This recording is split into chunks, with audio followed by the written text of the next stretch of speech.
Right. He has other avenues where he can make income. About jobs being really tough. I'm getting my place painted. Scott Fritz does an outstanding job. The place is going to look fabulous. Eddie, I'm going to have you and Deb over. I'm going to have Marty. Finally. I'm going to have Paulie. I'm going to have Tom Brenneman. I'm going to have John Burns. I'm going to have Joe. It's going to be a who's who of Cincinnati once the place is painted. Are you adding a floor? No, but Scott, everybody. But Scott Fritz really does a great job. And his assistant, Robert, is there and they're painting. My point is this. Robert, and I was sitting there talking to him, having my cup of coffee in the morning. They're painting away. I says, Robert, what else do you do?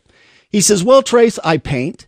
He says, I work at Popeye's Fried Chicken. Mm-hmm. He says, also at my apartment that I live at, he says, if someone moves out, I go and paint their place for the landlord. You know, and the landlord says, hey, Robert, can you go and paint the place to get his rent lowered? My point is this. You got to be resourceful.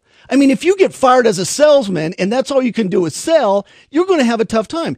But you've got to look somewhere else, be diversified, get into other ways that you can make money. I'm not saying, but here's a guy, you know, he actually has a college education, but he's painting, he's working at Popeyes, he's doing this, doing that to make a living. I think that's what you have to be in these times, very resourceful.